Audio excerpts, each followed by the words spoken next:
আজকে একটা রিপোর্ট প্রকাশিত হয়েছে, মানবিক রিপোর্ট, কিন্তু এর ভেতরে রয়েছে ভয়ঙ্কর একটি বিপদের বার্তা। সেটা হচ্ছে পাকিস্তানে সেনা অভিযানে নিহত তরুণ দুবাইয়ের কথা বলে বাংলাদেশ ছেড়েছিলেন।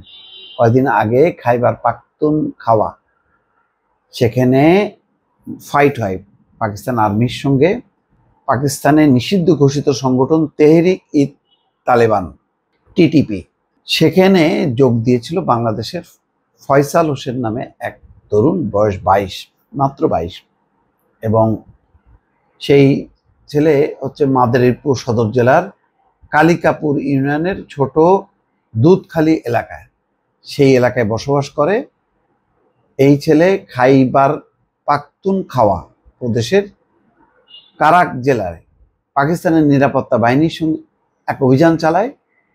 17 জন টিটিপি সদস্য নিহত হয়, ওই 17 জনের মধ্যে একজন।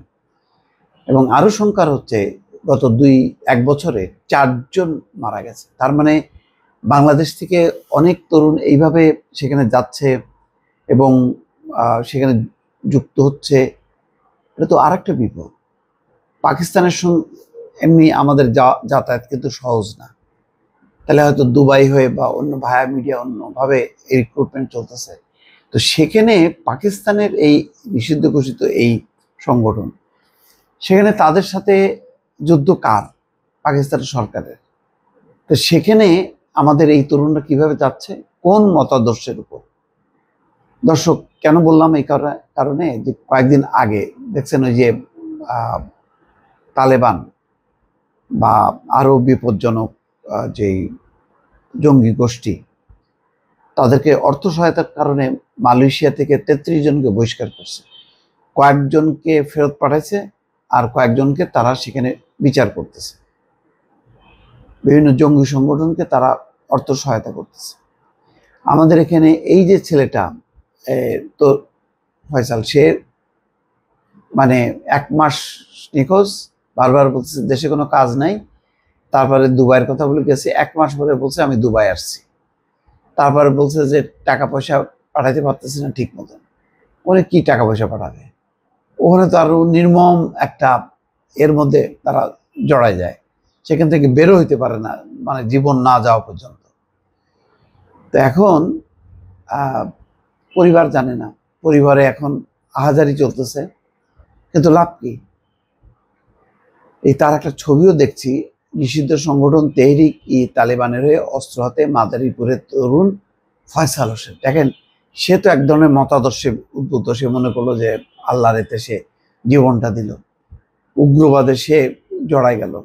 এবং এই ছেলে বাংলাদেশে থাকতে ঢাকার বিভিন্ন এলাকায় ওয়াজ মাহফিলে ভ্রাম্যমান দোকান বসিয়ে তসবি, জায়নামাজ, আতর, টুপি এসব বিক্রি করতো। এইসব মানে তরুণদেরকে উদ্বুদ্ধ করাটা খুব সহজ। তুমি মারা যাওয়ার আগে আল্লাহর জন্য যুদ্ধ করে মরো, তুমি শহীদ হবা, এইসব কথাবার্তা বলে তাদেরকে সংগঠিত করে পাঠায়।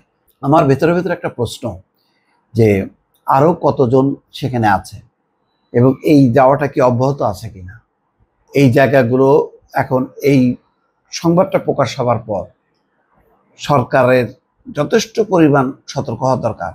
কারণ এরা যদি সেখানে যায়, যুদ্ধ করে, আবার ট্রেনিং নিয়ে বাংলাদেশে আসে, বাংলাদেশেও তারা এই ধরনের অঘটন ঘটাবে এবং সংঘটিত হবে। ফলে এই রিপোর্টটা আমি শুধু মানবিক রিপোর্ট দেখছি না, যে হাউমাউ করে তার পরিবার কাঁদছে, একই সঙ্গে ভয়ঙ্কর একটা বিপদের বার্তাও দেখছি এইভাবে, যে বাংলাদেশে এই ধরনের প্রচুর তরুণ আছে যারা বেকার, হতাশ। তাদেরকে যদি উদ্বুদ্ধ করা হয়, উদ্বুদ্ধ করে এভাবে পাকিস্তানে পাঠানো হয় যুদ্ধ করার জন্য, এক পর্যায়ে যদি তাদের সংখ্যা বাড়ে, তাহলে পাকিস্তান সরকারও কিন্তু এটা নিয়ে বাংলাদেশের সাথে একটা নতুন একটা হবে, যে বাংলাদেশ থেকে এসে এই যোগান দিচ্ছে এবং পাকিস্তান সরকারের বিরুদ্ধে তারা কাজ করতেছে।